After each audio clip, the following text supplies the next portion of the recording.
peace of mind. Yeah. Judd. Wrong direction. 2-minute warning before the briefing begins. I really want to go back to Minnesota and see my family. I was in Canada, they were trying to figure out like, could we all get tests before we go? Yeah. Something that's not, I guess. Yeah. Well, funny, everywhere we went across, like, third place was like 200 feet up. You know, in Genzi, you can get it at a couple pharmacies and like, to make your insurance. That's how it was in St. Louis. You get a loan, you get it free. Really? Yeah. Is it Philadelphia. rapid? Does the Yeah. In Philadelphia, you can buy a loan to get it free. State mandate.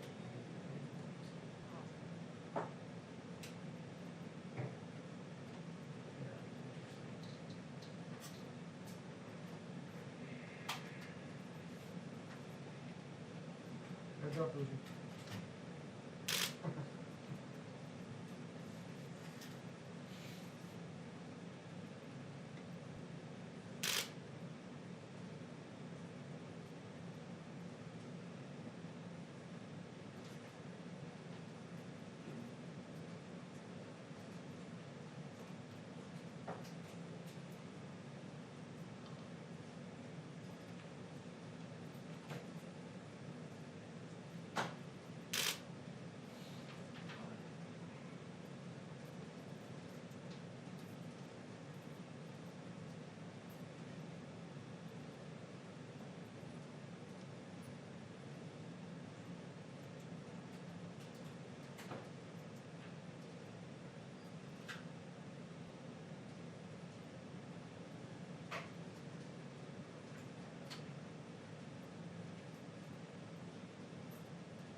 Want a heads up, Lucy? Kevin? You want a heads up? I'm good, man. Yeah. Thanks, buddy. I'm coming.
So I am pleased to inform everyone that Seattle has been liberated. The Capitol Hill Autonomous Zone, otherwise known as CHAZ, I think they switched their name to CHOP, but I'm told they went back to CHAZ, was a failed 4-week Democrat experiment by the radical left, and the results are in. Anarchy is anti-American, law and order is essential, peace in our streets will be secured. While the Democrat mayor of Seattle proclaimed that Chaz was to be, quote, the summer of love, in fact, it was not. And other failed Democrat politicians also remained passive or even silent in the face of anarchy. But while that happened, President Trump set the tone. Law and order must prevail to preserve peace in our streets. The president is not the Democrat governor of the state of Washington. The president is not the Democrat mayor of Seattle. But nevertheless, the president must lead by example and be prepared to act in the face of failed Democrat leadership, which is what we saw in Democrat Seattle and Democrat Wisconsin. President Trump has always stood on the side of law and order, and we are pleased to report that law and order has prevailed and Seattle has been liberated from the anarchists. In President Trump's America, autonomous zones will have no sanctuary. The BAZ, B-H-A-Z, which stood for the Black House Autonomous Zone across from the White House, was swiftly dismantled. 100 anarchists were arrested for rioting and destruction of federal property here in D.C. I believe that number is now above 300. 4 men have been charged in federal court for attempting to tear down the statue of Andrew Jackson in Lafayette Square, and there are 200 open domestic terrorism investigations. You contrast the president's vision of law and order to that of the failed Chaz experiment and anarchy. And here's what you find in the failed Democrat experiment that took place out in Seattle. The Seattle Times said the shooting at Seattle's CHOP protest tragically killed a 16-year-old boy, leaving a 14-year-old seriously injured. That's what happens in an autonomous zone. The police chief, Carmen Best, who did a marvelous job winding down the CHOP zone, noted that CHOP has become lawless and brutal and enough is enough, and she took action. According to reports, quote, police also investigated several vehicles circling the CHOP zone with people inside carrying firearms and wearing body armor. This was no, quote, summer of love, as the Democrat mayor in Seattle said. And President Trump compelled action.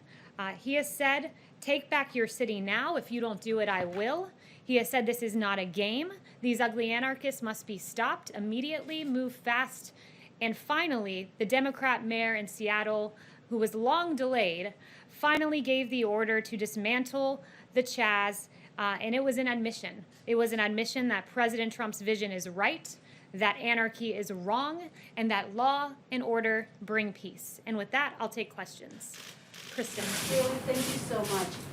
National Security Advisor Robert O'Brien said that the intelligence about the alleged Russia plot was being taken so seriously that U.S. allies were alerted and that it could impact military tactics. So how is that a hoax? Well, as I mentioned yesterday, what happens when any intelligence comes in unverified, if there is any way that it could affect American troops or allies, it is immediately communicated on the ground to ensure that troops and commanders and generals can make the best decisions, tactically speaking. So that's the way it's done. But what I would say is at the same time, until there's a strategic decision for the president to make, until it is verified, it is not briefed up to the president of the United States. That's how intelligence works. Is he angry or frustrated or upset about the fact that he was not in the loop on this when members of Congress were briefed and U.S. allies were briefed? No, the president believes that and has great faith in Ambassador O'Brien and the others who made the decision that this shouldn't be risen to his desk. It was a career CIA officer with more than 30 years tenure who made the decision not to brief it up, and the National Security Advisor agreed with that decision. She's an excellent officer and does great work, and made the decision not to brief it up. It was the right decision to make, and at this moment, as I speak to you, it is still unverified. And Kayleigh, just to follow very quickly, I've heard you and Robert O'Brien and others express real outrage about the leaks. Is there outrage about what the intelligence community is investigating, which is the possibility of these Russian bounties targeting U.S. troops? Make no mistake that this administration has acted tough on Russia, always makes the decision that's in the best interest of protecting our troops, like killing General Soleimani, who killed 600 American troops, maimed thousands others, and al-Baghdadi. We always act in the best interest of our troops, but this is unverified still at this very moment. John. Kayleigh, why is the president calling blacklisting Lives Matter a symbol of hate?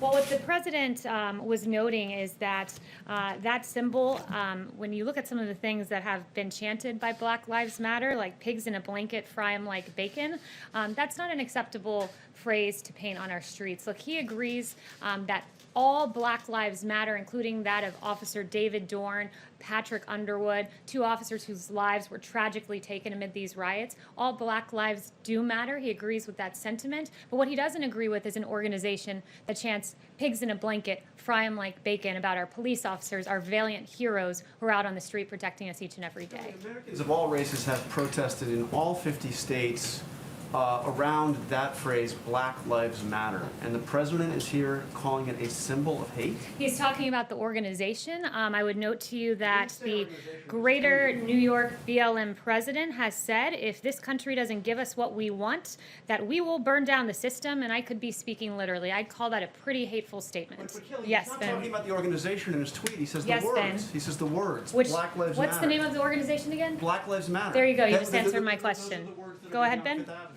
Question on coronavirus. Earlier today, the president said, I think that at some point that's going to sort of just disappear, I hope. Is hoping that it will disappear the president's strategy at this point? No, the president's confident that it'll disappear. He's confident that he's put together a revolutionary, first-class team that is going to break through bureaucracy and get us a vaccine. He's confident that that will lead us to a place where we won't have COVID on our hands. And in fact, there was very pleasing news today from Pfizer and BioNTech that showed positive results for their vaccines. Dr. Fauci says that we're heading toward 100,000 cases per day. But so why does the president have evidence that it would just disappear? Well, he one- distinguished between a vaccine and it just disappearing. One thing I would note with regard to cases, we're aware that there are embers in the country. We're aware that there are places with rising cases, and that's why Dr. Birx is on the ground and others. We're continually assessing that. But one thing I would note is just that when you do test more people, you do identify more cases, and that is rapidly ongoing. We're testing more than 500,000 a day. To give you an example, on April 6th, really the height of the pandemic, we were doing 151,525 tests. One day, Thursday is the number that I have here. We conducted 637,587 tests. So when you have more than a 5-fold increase in tests, you have a greater identification of Do you cases. consider what's happening in Florida, in Texas, Arizona as embers? I would say that we see rising cases, we see embers around the country. We always knew that would come with reopening, but those who are identifying as positive cases do tend to be younger individuals, as the vice president noted, and I think the increase in testing is part of the contribution to what we're seeing. Yes. Today, Mayor Bowser said her office has communicated with the Department of Interior about the 4th of July celebration, and it's not, in her mind, in keeping with CDC guidelines, as well as DC Department of Health guidelines. The White House has said over and over again we should look to our local authorities for how we should act. Should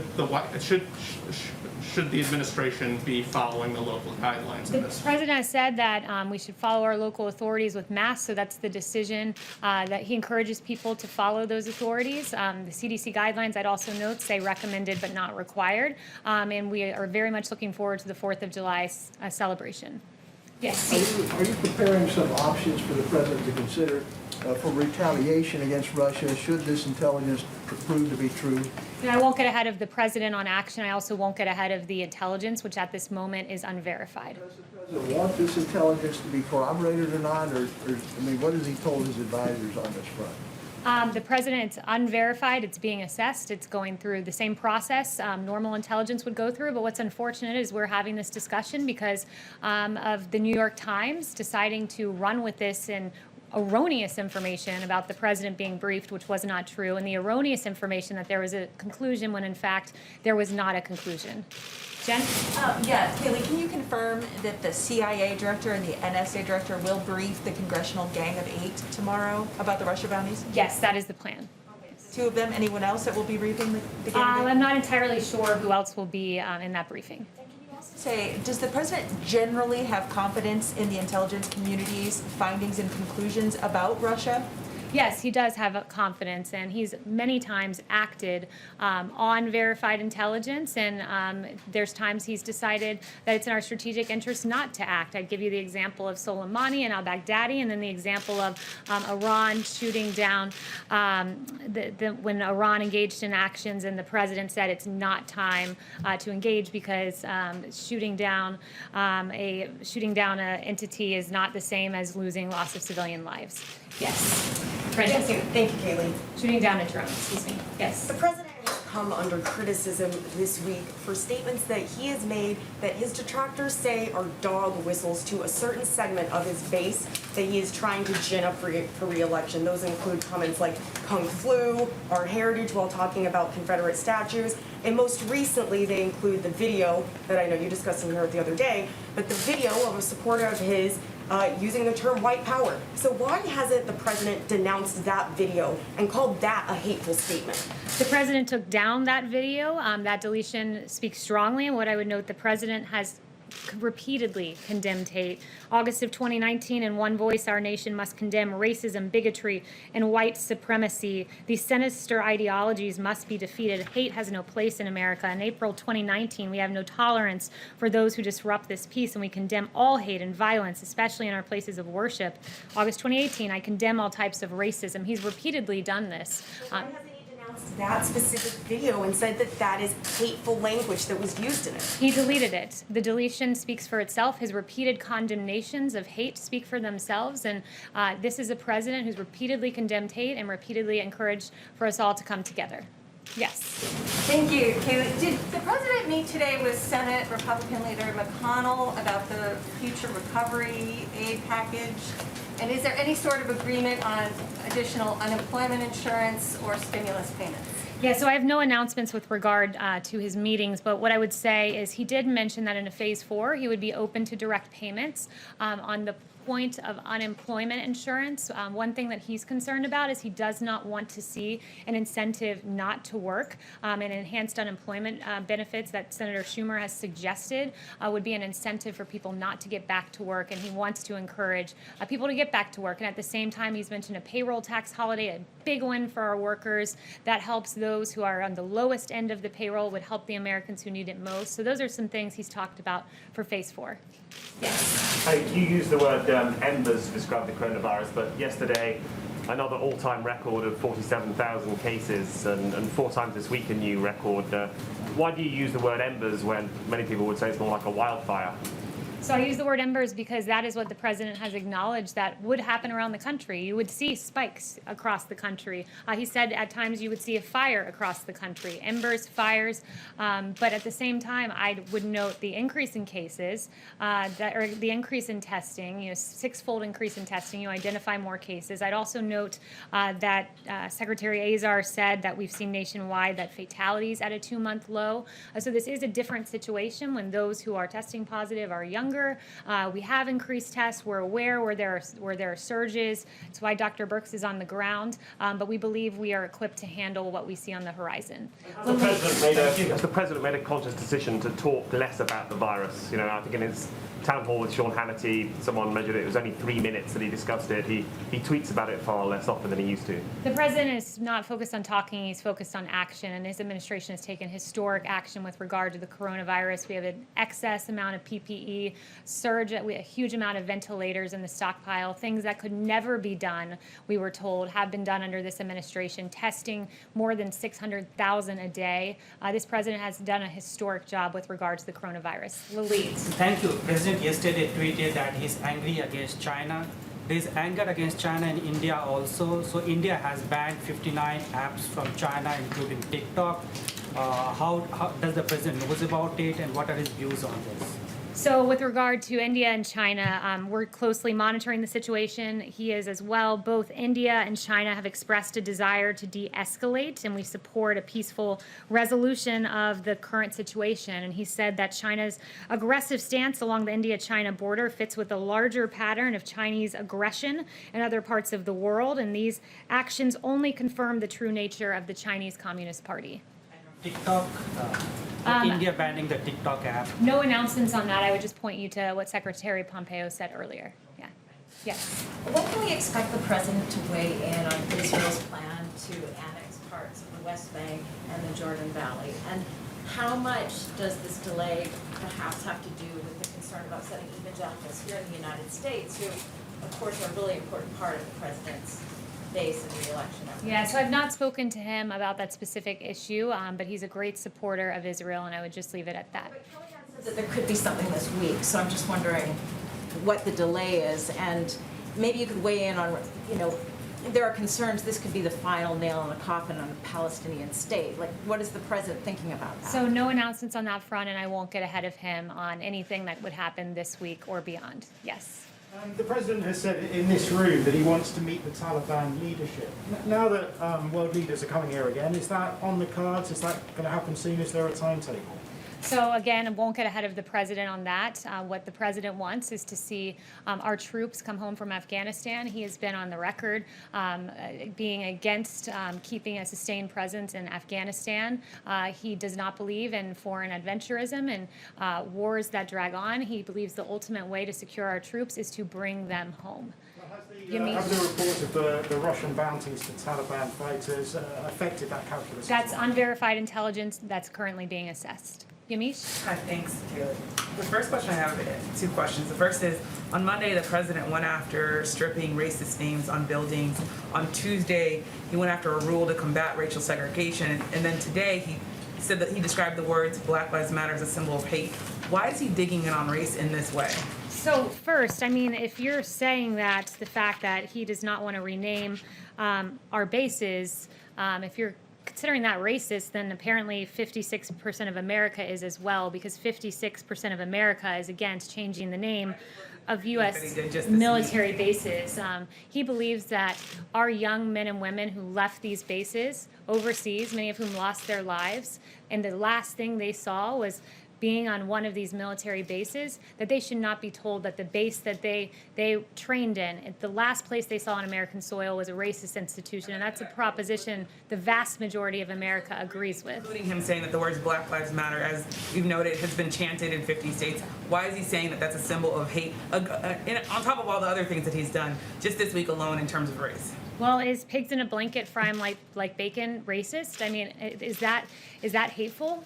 That is a hateful thing to say, I would argue. I would think the vast majority of America would agree with that, too. I think the vast majority of America would think it's hateful to say that we will burn down the system, and I could be speaking literally. I think the vast majority of America would agree with him yet again that holding up a severed pig's head is unacceptable. You're not going to engage on that. I have a second question. I did engage on that. The second question I engaged on that, Yamish, and I said we agree.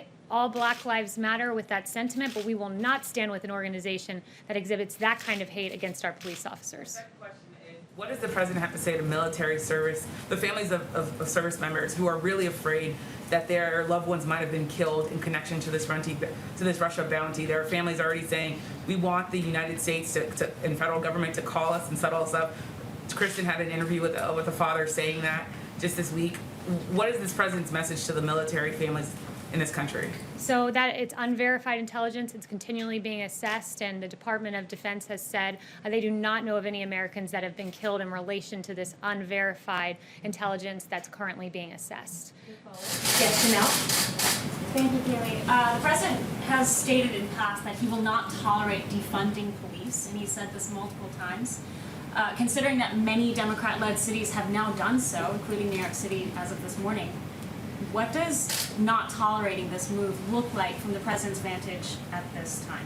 Yeah, I mean, speaking out fervently against it, and what it means is, this executive order gives additional funding to police departments if they meet certain standards. We want safe policing. We want to make sure that police officers are trained to de-escalate. That's why there is this supplementary funding in the EO that incentivizes and rewards police departments that train their officers in de-escalation, that get rid of chokeholds except when there's an incident of lethal force. But look, he stands firmly with America yet again on this, with 64% of opposing defunding the police. That's a huge number. 57%, according to another HuffPo YouGov poll, stand against it. And look, where America stands is here, where we're at a place where 64% of the nation are concerned that the growing criticism of America's police will lead to a shortage of police officers. That will harm all Americans. It's an untenable principle, and it's unacceptable when you have people like Representative Ocasio-Cortez really suggesting where the Democrat Party stands today, because taking $1 billion away from NYPD police officers wasn't enough for her. She wants to take it all away. She doesn't want police officers, and that's a really unacceptable proposition. On the USMCA also, it takes effect at midnight. What immediate changes is the White House hoping to see immediately starting tomorrow? And then are there any elements of the USMCA that may be hindered because of COVID-19? Yeah, the USMCA, today, that goes into effect. It's a huge deal. For years, for decades, NAFTA wreaked havoc on American society, closing our factories, hemorrhaging American manufacturing jobs. And the USMCA is a massive win. It will create 176,000 jobs, add $68 billion to the U.S. economy. 28,000 manufacturing jobs are expected to be added, and agricultural and food exports will increase by $2.2 billion, a big win for our farmers. So we expect to see that start to take effect. It's a big deal, and it's a reversal of decades of failed U.S. policy with the USMCA, the Trans-Pacific Partnership, horrible trade deals that betrayed America's workers. Under President Trump, the forgotten man and woman is forgotten no longer. Thank you, guys. With only 30,000 dead, how can you call it a success?